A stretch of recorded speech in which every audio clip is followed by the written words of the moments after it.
اللہ اللہم اجمع۔ اللہ تعالیٰ کی رحمت حدیث میں موجود ایک سچا واقعہ، اس ویڈیو کو پورا ضرور دیکھیں۔ جزاک اللہ۔ صحیح بخاری 3470 کی ایک حدیث ہے جس کو پڑھ کر آپ کو ضرور امید ملے گی۔ جس نے بھی گناہ کیے ہیں اور وہ توبہ کرنے کی ہمت نہیں کر پا رہا، یہ اسے لگتا ہے کہ اللہ تعالیٰ اسے معاف نہیں کریں گے، تو یہ حدیث انہی لوگوں کے لیے ہے۔ پہلے آپ حدیث کے الفاظ پڑھیں، پھر آخر میں صحیح طرح میں اپنے الفاظ میں سمجھاؤں گی۔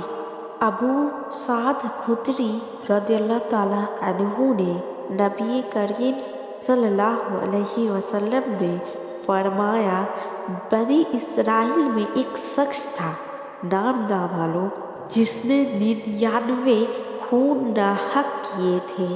پھر وہ ندیم ہو کر مسئلہ پوچھنے نکلا۔ وہ ایک درویش کے پاس آیا اور اس سے پوچھا، کیا اس گناہ سے توبہ قبول ہونے کی کوئی صورت ہے؟ درویش نے جواب دیا کہ نہیں۔ یہ سن کر اس نے اس درویش کو بھی قتل کر دیا اور 100 خون پورے کر دیے۔ پھر وہ دوسروں سے پوچھنے لگا۔ آخر اس کو ایک درویش نے بتایا کہ فلاں بستی میں چلے جا۔ وہ آدھے راستے بھی نہیں پہنچا تھا کہ اس کی موت واقعی ہو گئی۔ مرتے مرتے اس نے اپنا سینہ اس بستی کی طرف جھکا دیا۔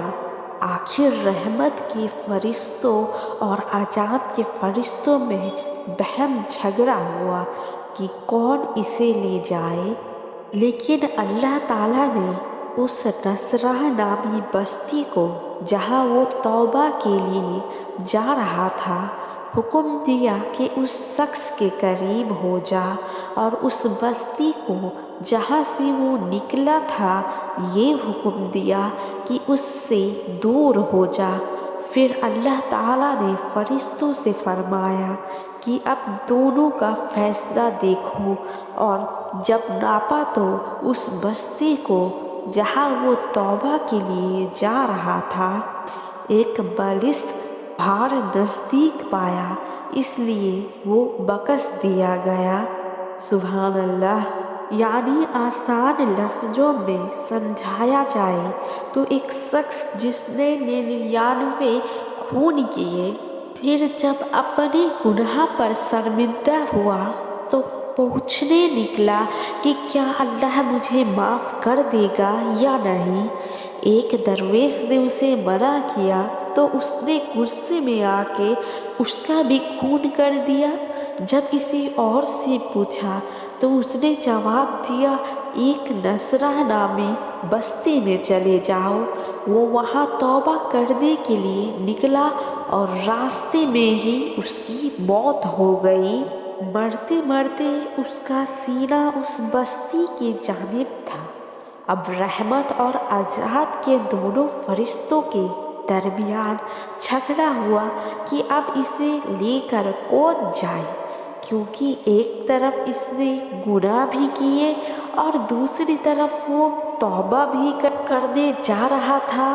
پھر اللہ تعالیٰ تو رحمان ہے، اس نے بستی کو جہاں وہ شخص توبہ کرنے جا رہا تھا اسے حکم دیا کہ اس شخص کے قریب ہو جائے، اور جس بستی سے وہ نکلا تھا اسے حکم دیا کہ اس سے دور ہو جائے۔ پھر فرشتوں کو حکم دیا کہ اب درمیان کا راستہ ناپو، یہ جس بستی کے زیادہ قریب ہوگا اس کے ساتھ ویسا ہی معاملہ ہوگا۔ ماشاء اللہ۔ پھر جب فرشتوں نے راستہ ناپا میں یہ کس بستی کے زیادہ قریب ہے، تو پتہ چلا جس بستی کی جانب وہ توبہ کرنے جا رہا تھا اس کے زیادہ قریب ہے، اور اسی طرح اللہ تعالیٰ نے اسے معاف کر دیا۔ سبحان اللہ۔ اس سے ہمیں کیا سبق ملا؟ ایک، کسی کو نا امید نہ کرو کہ اللہ تجھے معاف نہیں کرے گا، تو نے اتنا بڑا گناہ کر لیا ہے، اس سے وہ اللہ کی رحمت سے نا امید ہو جائے گا اور اللہ سے دور بھی۔ یہ شیطان کا کام ہے۔ آپ کا کام مسلمان کو امید دلانا ہے اور اللہ کے قریب کرنا ہے۔ دوسرا، ہر انسان گناہ کرتا ہے مگر بہترین وہی ہے جس نے توبہ کی۔ اور تیسرا، گناہوں سے خود کو بچانا چاہیے، مگر پھر بھی گناہ ہو جائے تو توبہ کرنی چاہیے اور ہمیشہ گناہ کو چھوڑنے کی بھی بخشش کرنی چاہیے۔